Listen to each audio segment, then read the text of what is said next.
Hi, my friends. My name is Jeremy Siskin. I'm the author of Jazz Piano Fundamentals, a 3-book series where each book is better than the last, as well as playing solo jazz piano. All these books have QR codes with links to specialized videos that go with each unit. So they're like both books and video courses. You can get them on jeremysiskin.com. All right, enough advertising. I'm here. The title of this video is The Other Tritone Substitution. And this is something I have never heard a proper name for.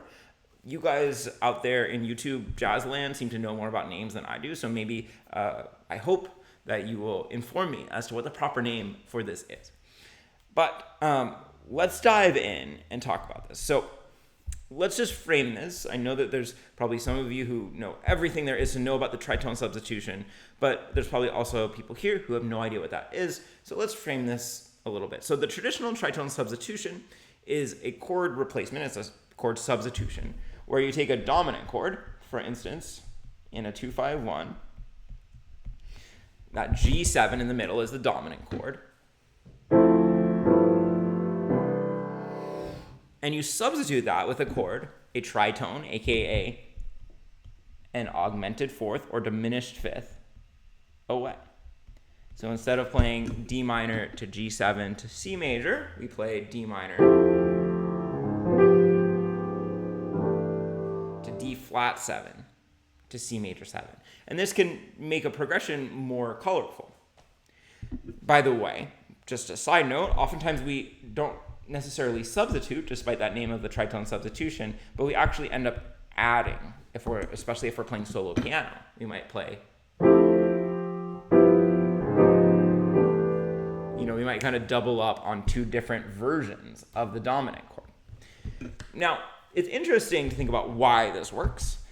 So the biggest reason is because these two chords share essential tones. That is, their thirds and their sevenths are the same for these two chords. So for a G7, the third and the seventh is F and B, seventh is F, 3 is B. Let's make this bigger. You don't need to see me. For D flat 7, the third and the seventh are F and technically C flat. The third is F, the seventh is this C flat. So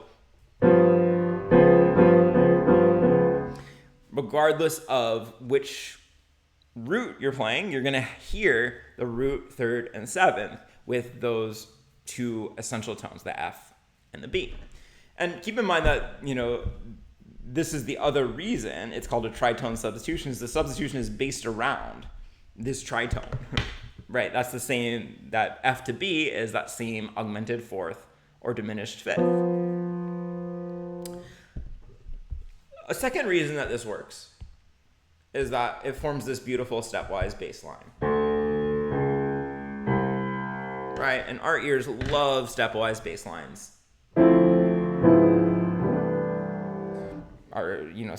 Having stepwise bass line allows us to actually put some chords together that wouldn't generally work together well. Now, there are a couple other reasons why this works. One of them is that these two chords belong to the same octatonic scale. I'm not going to get into that if you don't understand it. I have several videos about it, but that would be another reason, just in case you're wondering. All right, so that's the traditional tritone substitution. Now, my, quote, other tritone substitution that I don't have a name for involves half diminished chords in major 7, or as we're going to see, maybe more properly, major 6 chords. So let's take a minor 2-5-1 now, like D half diminished 7th, G7 flat 9 to C minor. And oftentimes this is going to be a C minor 6. We can get more into that.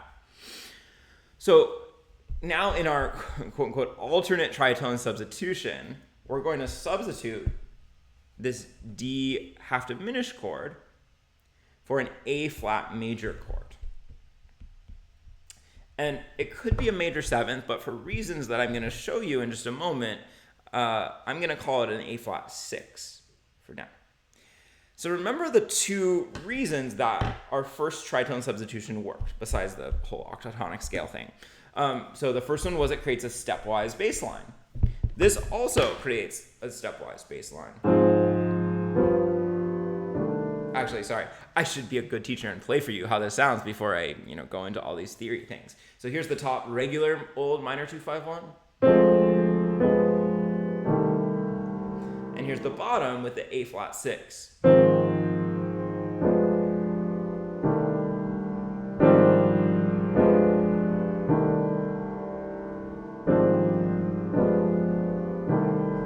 Relatively expected sound, right? Not like so weird.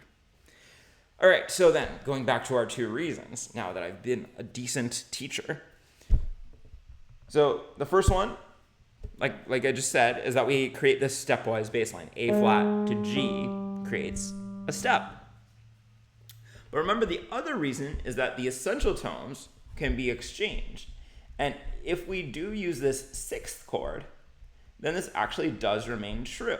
So for D half diminished seventh, the third and the seventh are going to be F and C.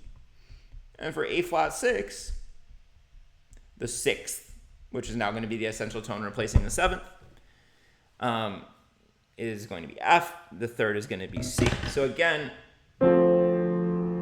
regardless of which note we put in the bass, we're going to hear that bass note plus the two essential tones really clearly. So this minor 2-5-1 is one context that we sometimes see this being used in. You see this, for instance, in the tune Beautiful Love. I'm going to take a chance. I only have a 90% chance of being right. But if I'm able to pull this up, we might see... Okay, no, forget I ever said anything about this. It doesn't quite do that here. Okay, so I'm going back where I came from. We don't do editing. Have you noticed that these videos of mine, we don't do editing. So we're just gonna come back to this screen.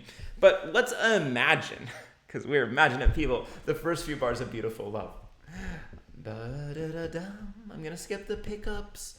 Ba, da, da, da, da, da. It's a minor 2-5-1. And if you look at the original, it says something like E half diminished. It should say A flat, flat 13. It stupidly says A augmented seventh. So if we use the quote other tritone substitution, we would be using a B flat major 7 or B flat 6 here.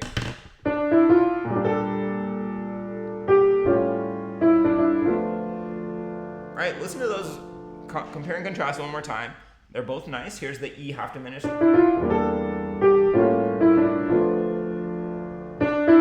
Here's the B flat 6. I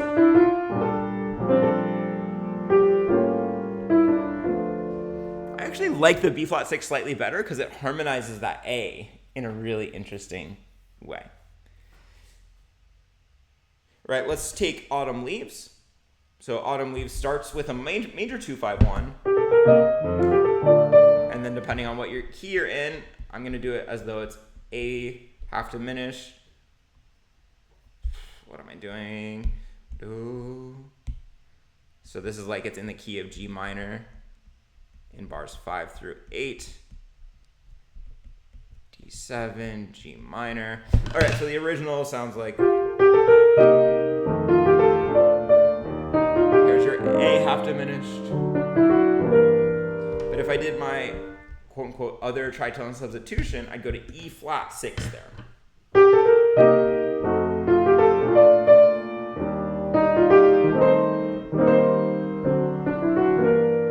Okay, so here it doesn't work so well because we're coming from an E flat major chord. We could use that, you could leave that E flat major chord out.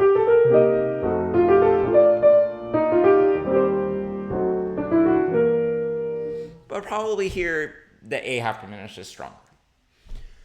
So these 2-5-1s, these minor 2-5-1s are one context in which we might use it. The other place where we really commonly see half diminished chords in jazz harmony is the sixth chord of minor keys.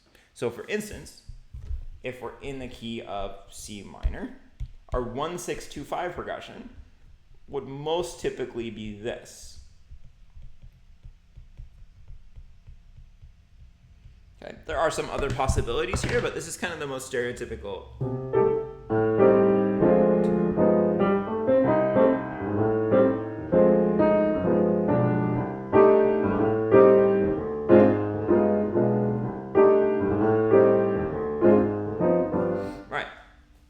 very normal. If we need to vamp on a minor tune, that's what we'll do. If we're playing Softly as the Morning Sunrise,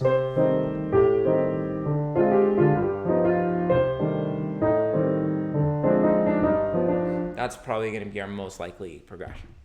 So this is the 6th chord here. Notice that it's just kind of fun to see that that's actually an inversion of the minor 6th chord, right? Those two chords have the exact same notes. C, E flat, G, A, C, E flat, G, right? Just flipped a little bit. So if we're going to do that creative tritone substitution, instead of going to A flat major, we can go to E flat 6. By the way, I'm not saying you couldn't go to E flat major 7. It sounds great to go to the major 7th, but I'm thinking about keeping those two same essential tones. So I'm thinking about the 6th chord. Up to your interpretation. So here's the original. Here's the new one.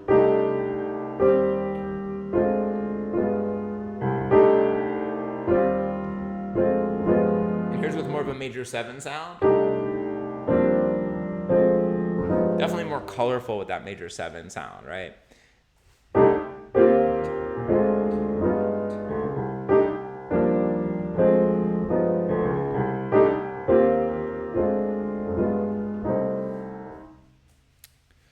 Cool. So this is a really common substitution that you see sometimes just in charts. Sometimes bass players just make this choice. And, you know, just like we might go from one version of the dominant chord to another, we might go quickly. You know, if let's say I'm playing a colorful piano introduction, I might decide to go A flat 6, A half diminished 7, E flat 6, and then I'm going to do the same thing here, D flat, half diminished, A flat major, G7 flat 9, and then I'm going to do the tritone substitution here. So now I've got 2 chords per chord, 1 chord per beat instead of 1 chord every 2 beats. Or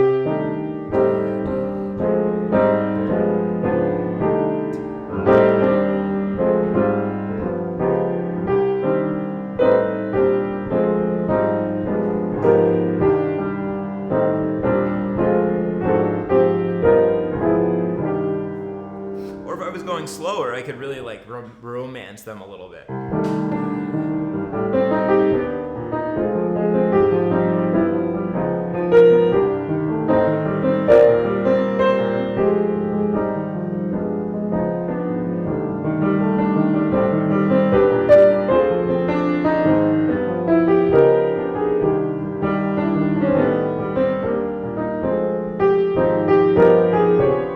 Has kind of a little bit of a neo-soul feeling.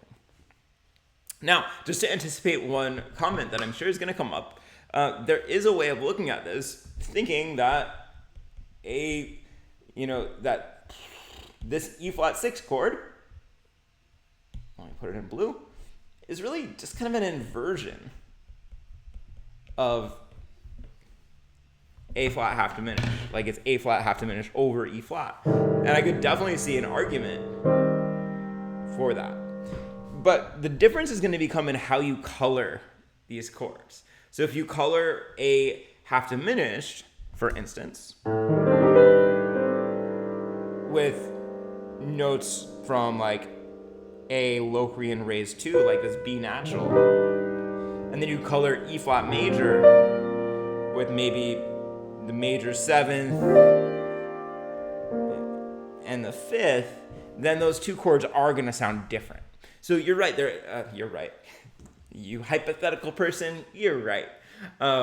This could just be an inversion, but if you want to, you could color the chords so that they really sound different. It all depends on your preferences of coloration. All right, that was a nerdy little period. If you're enjoying this kind of thing, you might really enjoy Jazz Piano Fundamentals Book 3. That goes into a lot of modal jazz. Or if these minor chord things interest you, Book 2 has quite a lot about minor chords. So in honor of me trying to find this in Beautiful Love when it wasn't there, why don't you comment with the word oops? Say something about oops in your comments to prove you watched the whole thing. Thanks for watching.